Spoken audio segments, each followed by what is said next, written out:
Good evening, Igor Zdanov, Arty Vladimir Vladimirovic.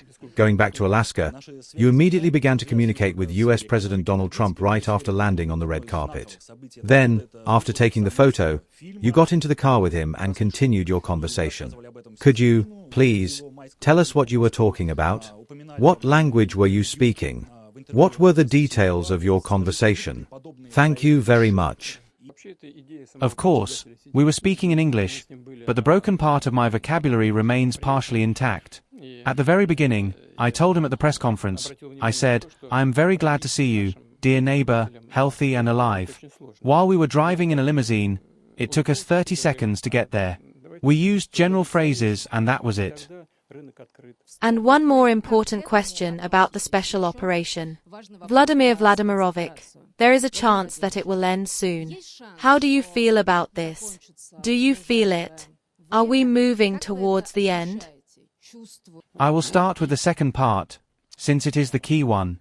Back in 2022, we offered the Ukrainian authorities to respect the choice of those people who live in the southeast of Ukraine, to withdraw their troops from there and to end this conflict immediately.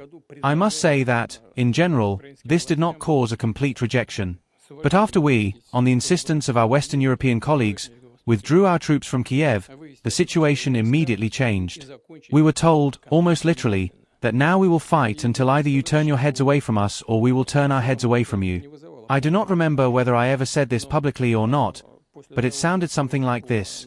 Only in more crude expressions, but quite openly and, oddly enough, in a friendly way. Now it is either us or you. And so it goes on. Nevertheless, I believe that if common sense still prevails, then it is possible to agree on an acceptable option to end this conflict. This is what I will say. Moreover, we can see the mood of the current US administration under the leadership of President Trump. We see not just a call, but a sincere desire to find a solution. I think there is a certain light at the end of the tunnel. Let us see how the situation unfolds. If not, we will have to solve all the problems we are faced with by arms. You often talk about the root causes of the Ukrainian crisis, when the country began to be dragged into NATO. But now we see that European leaders, who declare and discuss certain guarantees of security for Ukraine, are almost completely focused on deploying their troops in Ukraine. At the same time, many continue to insist on Ukraine's entry into the EU. But we also see that the EU is rapidly turning into a kind of economic union, a kind of military political bloc, where there are almost always aggressive decisions, aggressive statements. How can you comment on all this? I agree with those who believe that each country has the right to choose the system of ensuring its security. This applies to all countries, including Ukraine.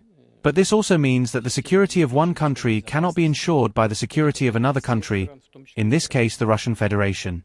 We have always opposed Ukraine being a member of this North Atlantic bloc, but we have never questioned its right to carry out its economic activities as it pleases, including its membership in the EU. Can we talk about Ukraine? Yes, you can. Hello, Mr. Putin. When Russia and the United States are now discussing the peaceful settlement of the situation in Ukraine, it is more and more common to hear the phrase, security guarantees in exchange for territory. Does this correspond to what you said to Trump in Alaska? And what do your words mean when you said that Russia is ready to join the development of these guarantees? Who should be the guarantor, in your opinion? And if you allow me, about Zelensky. Does it make sense to meet with him now, in the current conditions? Is it possible to draw up some kind of agreement at this meeting? The United States is now making some assumptions that there is a formula for security guarantees in exchange for territory. No, we have never raised or discussed such a question. Security guarantees are natural. I often say this. We assume that any country should have these security guarantees, including Ukraine. But this has nothing to do with any kind of exchange, especially with the exchange of territory. To be honest, and I would like to emphasize this, we are not fighting for territory, but for human rights and for the rights of the people who live in these territories to speak their own language, to live within their culture and traditions, which have been passed down from previous generations, from their fathers, from their grandfathers, and so on. This is primarily what we are talking about. And if these people, during the electoral and democratic procedures, including during the referendums, have spoken out in favor of being a part of the Russian Federation, this opinion must be respected. This is democracy. I would like to remind those who forget about it. And above all else, this is in complete accordance with international law. I would also like to remind you of the first articles of the United Nations Charter, where it is written directly about the right of nations to self-determination. But we do not associate one thing with another. Territory and security guarantees, of course, can be said to be close topics, but we do not directly associate them with each other. And so the question was not raised during the discussion in Anchorage. As for possible meetings with Mr. Zelensky, I have already spoken about this. In general, I have never ruled out the possibility of such a meeting. Is there any sense in these meetings? Look, let's see. In accordance with the Constitution of Ukraine, some may agree with it, some may not. We just need to read the text carefully. There are no ways to extend the powers of the President of Ukraine in the Constitution of Ukraine. None at all. He was elected for 5 years. 5 years have passed, that's it. The powers are over. There is a situation in which elections are not held in a military situation. This is true. But this does not mean that the powers of the President are prolonged. This means that his powers are exhausted, and his rights are transferred to the Speaker of the Rada, including his powers as the Supreme Commander-in-Chief. So, what should the current authorities do? If they want to be legitimate and take full part in the process of their regulation, they must hold elections. I mean, not elections, I'm sorry, they must hold a referendum, in accordance with the Constitution of Ukraine. Any issues on the territory are resolved only by a referendum, as far as I remember. But a referendum cannot be held in a military situation. This is also a constitutional situation of the Constitution.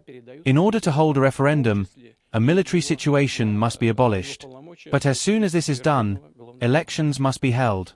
And this process will last indefinitely.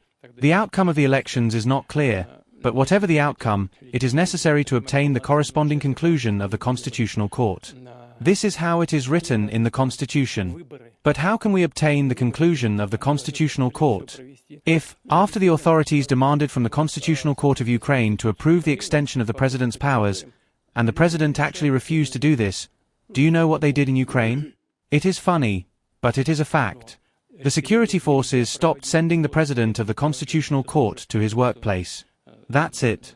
This is the end of the film. Well, not quite. Because, as far as I know, I don't know where he is now, but he once went abroad. But in recent years, some members of the Constitutional Court have lost their powers. They don't have a quorum to make decisions. Therefore, this is a dead end. If we just hold a meeting with the current head of the administration, let's put it this way, it is possible, and I have never refused to do so, if this meeting is well prepared and will lead to some positive possible results. By the way, Donald asked me if it is possible to hold such a meeting. I said, yes, it is possible. In the end, if Zelensky is ready, let him come to Moscow. Such a meeting will take place. Can it be done? Yes, it can.